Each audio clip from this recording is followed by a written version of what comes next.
My girlfriend said mockingly, "Stop being so needy. I'll talk to you whenever I feel like it." I simply replied, "As you wish." Then I muted her chat and tossed my phone on silent that I cut myself off from her completely. 1 week passed, then 2, then 3. Then one night, a sudden, loud knock hit my door. She was standing outside, fear written all over her face.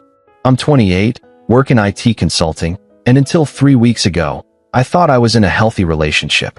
My girlfriend Danielle and I had been together for 2 years. We didn't live together, but we texted constantly, good morning messages, lunch break check-ins, good night calls. It felt normal. It felt right. Until it didn't. The problem started subtly around month 20 of our relationship.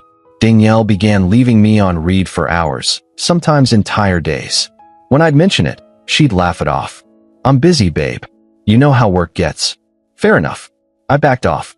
But then the pattern intensified. She'd post Instagram stories, brunches with friends, gym selfies, night outs, while ignoring my texts. She'd be active on WhatsApp, last seen updating every few minutes, but my messages would sit there with one gray check mark. I told myself I was overthinking it. She had her own life. I had mine. We were independent adults. But the nagging feeling in my gut wouldn't go away. One Thursday evening, after a particularly long day debugging code for a difficult client, I sent her a simple text. "Hey, just checking in. Haven't heard from you since yesterday morning. Everything okay?" 3 hours later, she replied, "Jesus Christ, do you need a GPS tracker on me now?" I stared at my phone, confused and hurt. The message felt unnecessarily harsh. I called her immediately.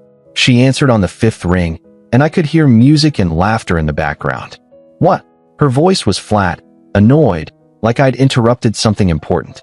"I just wanted to make sure you're all right. You've been distant lately." She sighed dramatically, and I heard her say something muffled to someone else before coming back to the phone. "Stop being so needy. I'll talk to you whenever I feel like it. I don't owe you constant updates." The words hit me like cold water. Not because they were mean, which they were, but because of how casually she said them. Like I was some annoying subscription service she couldn't be bothered to cancel. Like 2 years of building a relationship meant nothing. I kept my voice calm, refusing to give her the satisfaction of hearing me upset. "As you wish." "Good. Finally. I'll call you when I have time." She hung up without saying goodbye. I sat there on my couch, phone in hand, processing what just happened. 2 years. 2 years of planning weekend trips to the coast, meeting each other's families at holidays, talking about moving in together next spring.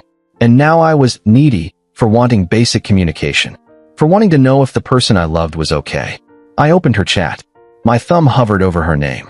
I scrolled up through our conversation history, hundreds of messages, inside jokes, heart emojis, plans for our future. Then I did something I'd never done before. I muted the conversation. Notifications off. Then I put my phone on silent and placed its screen down on my coffee table. If she wanted space, she'd get all the space in the world. The first 3 days were harder than I expected. I'd instinctively reach for my phone during my morning coffee, muscle memory wanting to send her a photo of the sunrise from my balcony. I'd catch myself thinking of funny things to send her during lunch breaks, a weird bug in my code, a meme she'd appreciate. But each time, I'd remember her voice dripping with contempt, "Stop being so needy," and I'd put the phone back down. By day 5, something shifted inside me. I started filling my time differently. I went to the gym every evening after work, something I'd been neglecting. I called my brother Tyler, who I'd been meaning to catch up with for months. We talked for 2 hours about everything and nothing.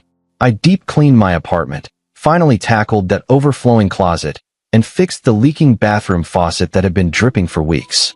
I felt lighter somehow, unburdened by the constant anxiety of wondering when she'd respond, if she'd respond, whether I'd said something wrong. My phone stayed silent. Not a single message from Danielle. By the end of week 1, I checked her Instagram out of morbid curiosity. She'd posted a mirror selfie, full makeup, tight dress, looking stunning, with the caption, "Unbothered energy sparkles," and a story from a downtown bar with her friends, cocktails in hand, everyone laughing. She looked happy, relieved, even, like a weight had been lifted. I closed the app and didn't check again. Week 2 came and went in a blur. I picked up a new project at work, a complete system overhaul for a financial firm. That kept me busy until 8 p.m. most nights. The work was challenging, engaging, and left me too mentally exhausted to overthink my relationship status. My colleague Andrea noticed the change in my demeanor during a coffee break. "You seem different lately," she said, stirring her latte. "Good different. More focused." "Just focusing on myself," I said. "Relationship stuff?" I nodded, not wanting to elaborate. She smiled knowingly, like she'd been through something similar. "Sometimes the trash takes itself out. You just have to be smart enough to not bring it back in." I laughed, but her words stuck with me for days. Was that what was happening? Was Danielle showing me exactly who she was, and I was just finally paying attention? All those red flags I'd explained away, rationalized, minimized, maybe they were exactly what they appeared to be. By week 3, I genuinely stopped thinking about her. I wasn't angry anymore. I wasn't hurt. I just existed in a space where she wasn't a factor in my daily emotional state.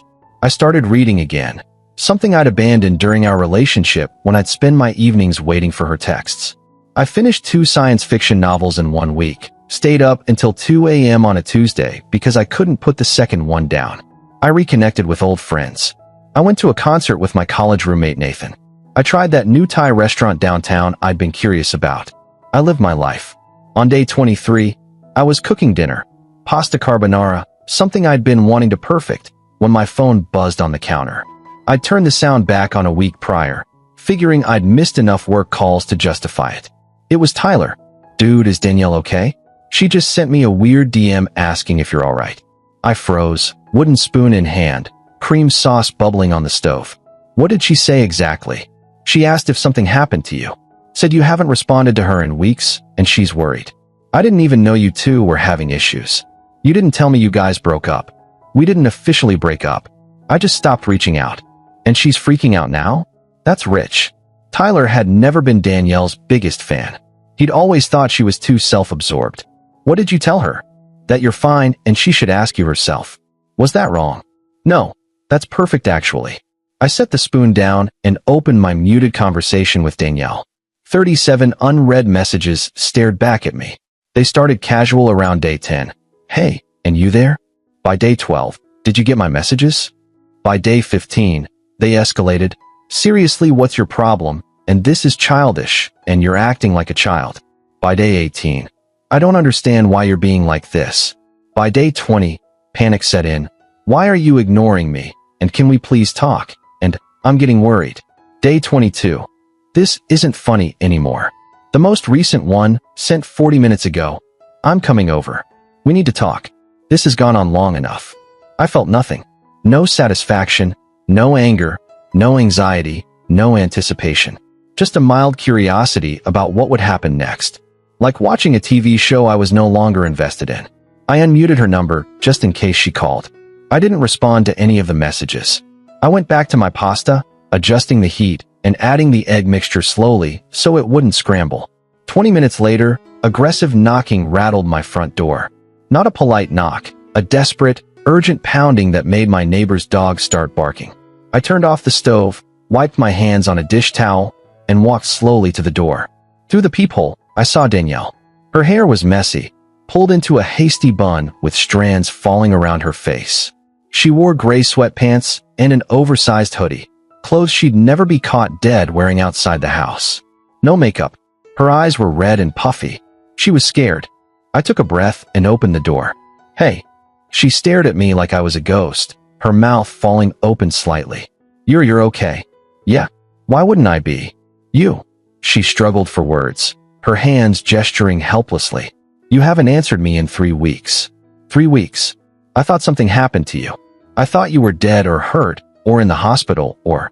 "I'm fine," I said calmly, leaning against the doorframe. "Just been busy." Her face shifted from relief to confusion to anger in rapid succession. "Busy? You couldn't send one text? One message to let me know you were alive? You said you'd talk to me whenever you felt like it." I respected that boundary. I stopped reaching out. She stepped closer, her voice rising. "That's not... I didn't mean...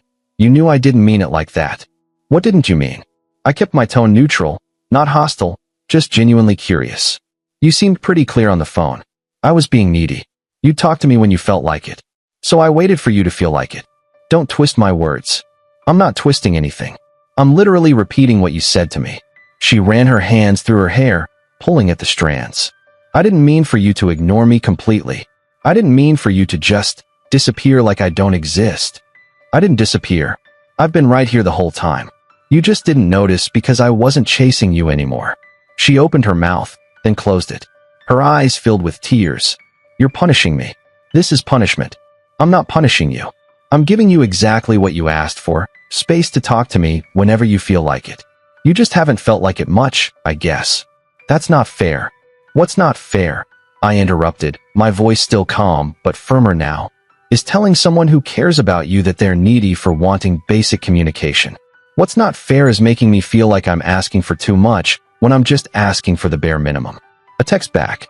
Acknowledgement that I exist. She wiped her eyes roughly with her hoodie sleeve, smearing the tears across her face. I was stressed.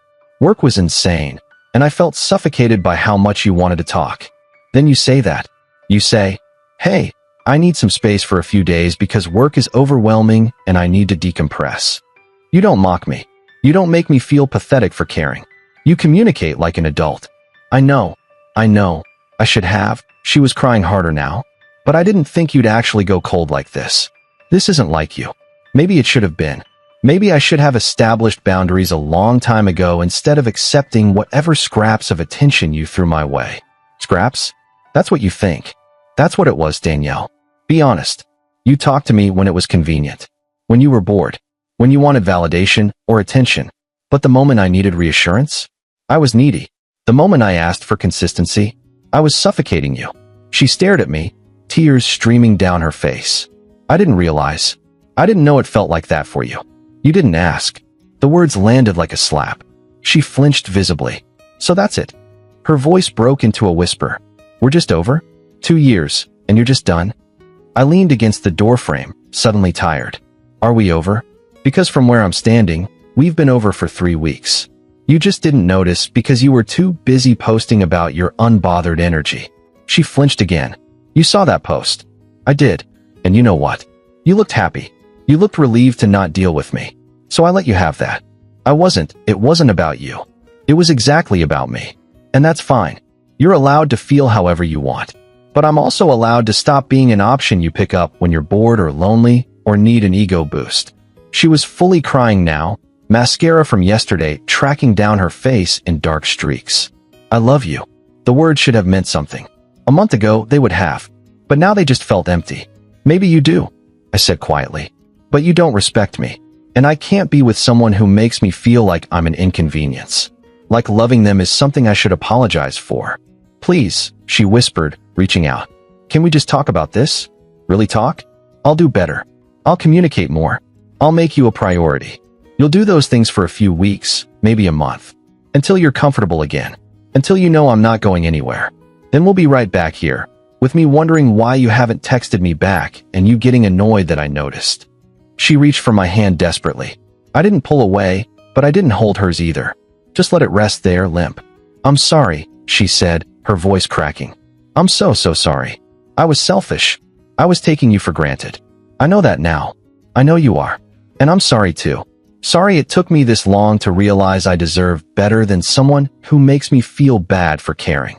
I gently pulled my hand back and stepped away from the door. Take care of yourself, Danielle. I mean that. Wait, please. I closed the door softly but firmly. I heard her standing there for a long moment, sniffling and crying. Then shuffling footsteps. Then the sound of her retreating down the hallway, her crying fading with distance. I walked back to my kitchen. The pasta water had gone cold. I dumped it out and started fresh, this time putting on music while I cooked. Update, 2 months later. Tyler told me Danielle started dating someone new about a month after our last conversation. Some guy she met at her gym. I felt nothing hearing that news. Not jealousy, not vindication, not even curiosity. It simply confirmed what I already knew. I wasn't the problem. I was just a placeholder until something more exciting came along. I ran into her once at our mutual friend's birthday party. She tried to approach me at the bar, but I politely excused myself to get another drink and spent the rest of the night on the opposite side of the venue. She didn't try again. She left early. Work's going incredibly well. I got promoted to senior consultant with a significant raise. The project I buried myself in during those 3 weeks of silence turned into one of the company's biggest success stories. My focus had never been sharper. I've been on a few dates, nothing serious yet, but I'm not rushing anything. I'm learning what I actually want in a partner instead of just accepting whatever wants me back. I'm learning what my boundaries are and how to enforce them without guilt. My phone is no longer a source of anxiety. I check it when I feel like it. I respond when I have something meaningful to say. I've learned that silence isn't always punishment or anger. Sometimes it's just peace. Sometimes it's self-preservation. Last week, I got a long text from Danielle. An apology, an explanation, a request to talk when I'm ready. I read it once, then archived it without responding. Some conversations don't need to happen. Some apologies come too late. Some people only realize what they had when they can't have it anymore. And honestly, I've never slept better. My apartment feels like mine again. My time feels like mine. My life feels like mine. I don't hate her. I don't wish her ill. I just wish I'd respected myself enough to walk away sooner. But better late than never, I guess.